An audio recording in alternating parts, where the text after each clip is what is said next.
How's it going, everybody? My name is Isaiah, this is Oregon Rockworks, and today I want to show a bunch of new rocks that I picked up recently. Had the opportunity to pick over a pretty cool collection, grabbed a bunch of stuff. I'll have a couple different videos in the very near future showing some of the projects I'm working on from the rocks I picked up, doing a lot of cutting and polishing of the, best ones, at least the ones I like the most. And yeah, I'll show you what I picked up, why I bought them. It's always sort of a fun mental exercise when you go into a big collection.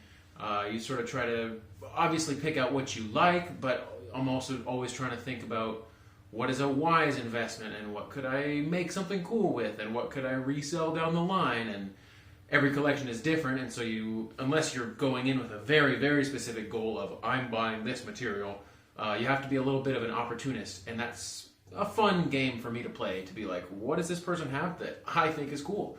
So let me take you over here, I'll walk you through some stuff, and hopefully you learn something. Here's a piece of rough I was excited to pick up. This material is called Oregon Sunset, and it came from Richardson Ranch in Central Oregon back in the day.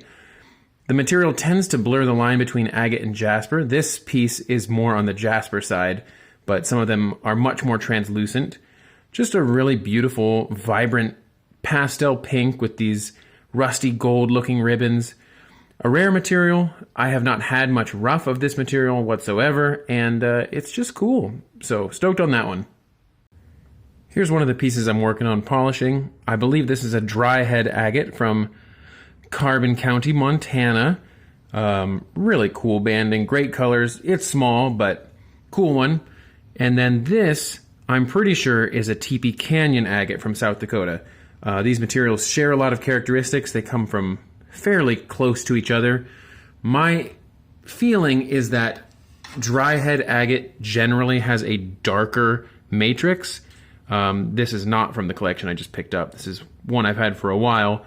And Teepee Canyon is more of this, gosh, it almost seems like a limestone, and it's more of this buff color. So I believe this is a Dryhead. I believe this is a Teepee Canyon.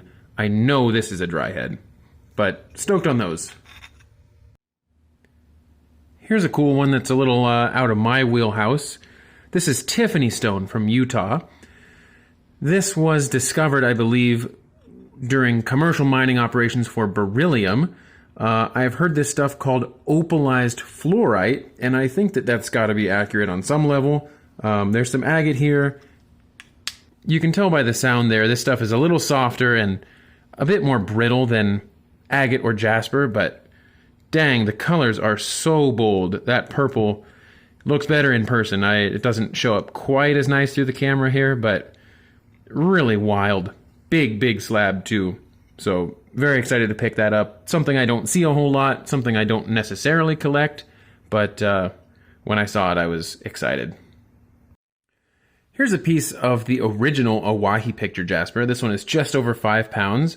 It's got that good red, really interesting, very flat, natural top. Another material I haven't had a whole lot of opportunities to buy larger rough. Should cut some great slabs.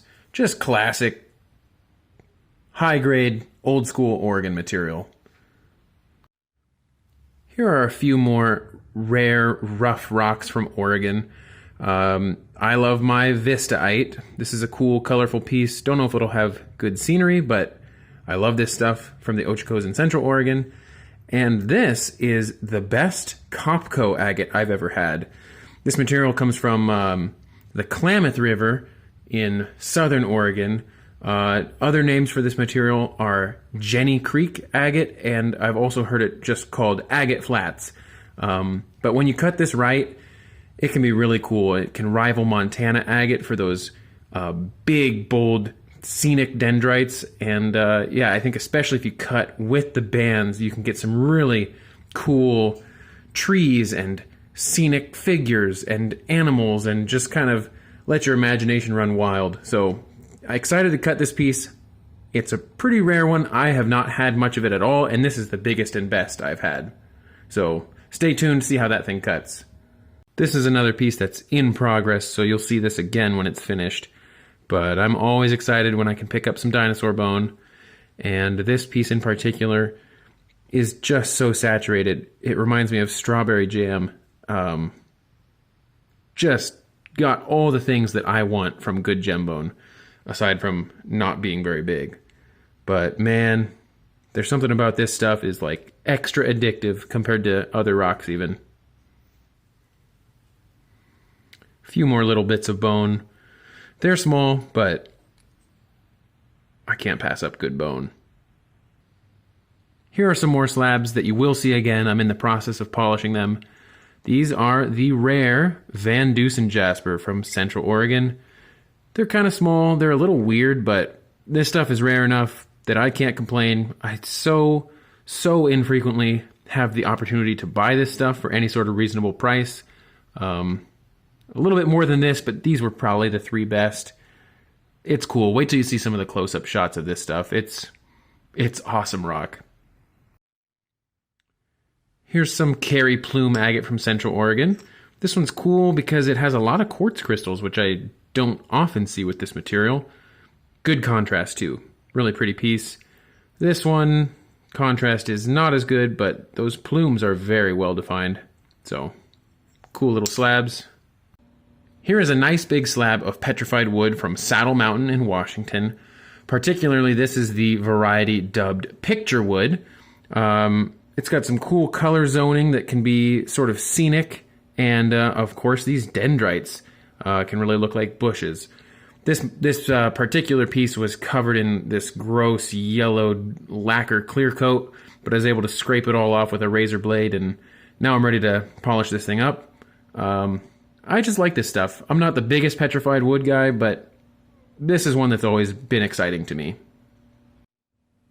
Fortunately, or unfortunately, I'm not sure yet, I've started to fall down the rabbit hole of crystal specimens and minerals.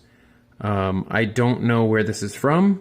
It looks to me like a big dogtooth calcite here with probably mostly just a bunch more calcites, but cool terminations.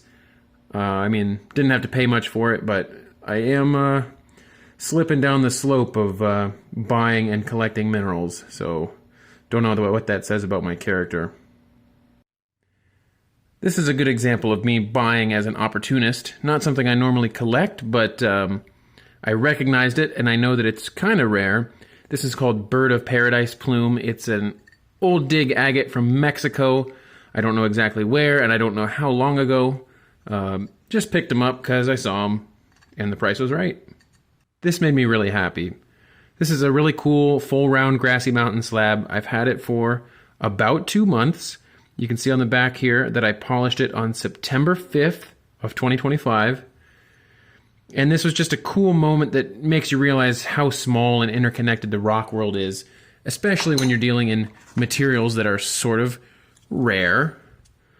That piece fits into this log, and I picked up all these slabs just the other day. So it's always really cool when you see some slabs and you're like, I know that rock. I have a piece of it. So I've got all these consecutive slabs of this log of Grassy Mountain, and that slab I polished 2 months ago was part of this rock. Pretty cool. So a bunch of these Grassy Mountain limbs are in the works of being cut and polished. These two I just cut the ends off last week. These were full limbs. I just love the colors. The detail's great. This stuff just polishes so nice. It's been one of my favorite petrified woods for a long time. It really is that color of like lavender, purpley blue, and that bright gold. It just pops so nice. A few more I'm working on. Like I said, I'm not historically the biggest petrified wood collector, but this material's always stood out to me, and I got a boatload of slabs. I'll rifle through them here real quick and show you. So here's a bunch of Grassy Mountain. Those are small. That one's cool, good details. That one's a little bit of a rip cut. I don't like that quite as well. This one's sweet with the red. That one's cool, just the real ghostly growth rings. That one's cool. There's a pair to that other one. There's a pair to that other one. And, ooh, this one's a winner. I really like that one. And finally, one more piece of Grassy Mountain. This is sort of a rip-cut, stand-up specimen. The colors are just awesome. The texture is so good. Maybe I'm tripping, but oh, it's just some of the best wood. It very rarely has fractures. I know Arizona wood is super colorful, but the texture is just not as good. It's got voids. It's got lots of fractures. This stuff is just, oh, it's just as hard as it gets. So those are some of the highlights of new to me rock that I've picked up recently. Also got this handful of what I believe are Moroccan Berber agates. Other than that, like I said, I got 2 other videos in the works. One is going to be a cool kind of contour polishing demonstration on a piece of Vistaite, which is my favorite. And the other one, you saw some of the pieces I'm working on. It'll just be sort of a compilation of projects in the works and showing you when they're all wrapped up. Last thing, this last week I went to the Crater Rock Museum in Central Point down in Southern Oregon. Can't recommend it highly enough. Knowledgeable people, really friendly, fantastic museum. Admission is $7. $7. World-class displays of Clay Canyon Barracite, some really fantastic aquamarines and emeralds and minerals of the world, and then some really, really high-end legendary Oregon materials as well. So if you're in Southern Oregon, especially if you're driving I-5 for some reason between California, Seattle, whatever, check it out. It's awesome. That's it. Goodbye. Like, subscribe,